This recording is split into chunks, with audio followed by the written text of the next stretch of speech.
Hey everyone, my name is Logan and welcome back to another episode of Better History. Today we are continuing and finishing our story about the amazing Harriet Tubman.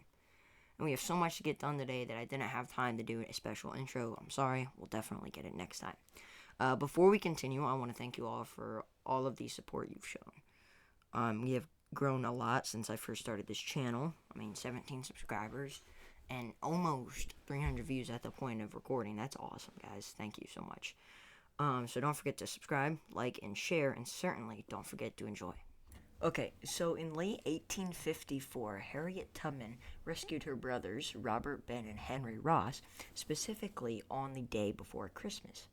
When Harriet arrived, she realized that her brothers were advertised to be sold on Christmas Day to the highest bidding person. But since Christmas fell on a Sunday, you're not allowed to sell slaves on a Sunday. So the owners had to wait until Monday to sell the Ross brothers, which gave them a little more time to get ready. Harriet secretly told them that to be ready by that night, Saturday night. And a fortnight later, which is 2 weeks from that night, the brothers found themselves sipping martinis in Canada. Well, not exactly, but you get the picture.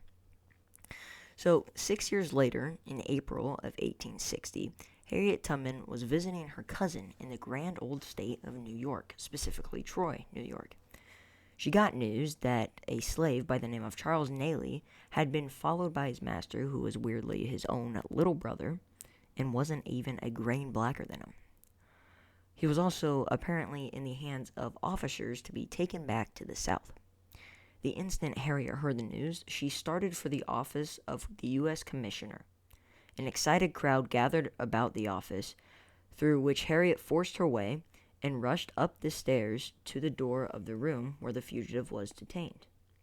A wagon was already waiting before the door to carry off the man, but the crowd was so large and in such a state of excitement that the officers did not dare to bring the man down. On the opposite side of the street stood a crowd of free blacks, watching the window where they could see Harriet's bonnet, and feeling assured that so long as she stood there, the fugitive was still in the office. As time passed on, he didn't appear. The fugitive didn't appear.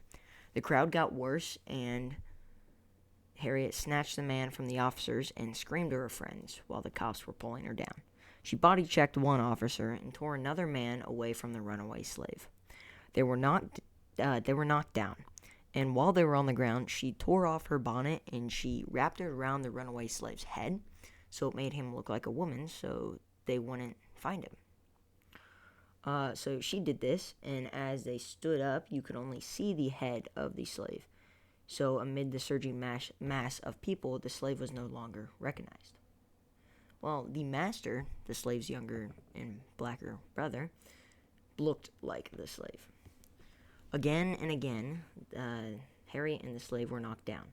The poor slave, utterly helpless, with his cuffed wrists streaming of blood, while he was handcuffed and the handcuffs were cuffed on him, so tight that his hands were bleeding.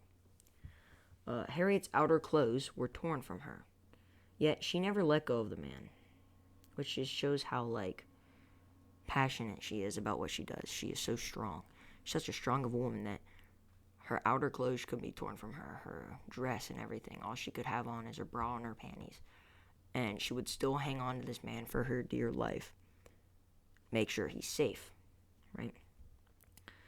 She never let go of him until they reached the river, where he was tumbled into a boat. Harriet followed in a ferry boat to the other side. That concludes this series, the Harriet Tubman series. Thank you guys so much for watching. I appreciate every one of you, as I said earlier.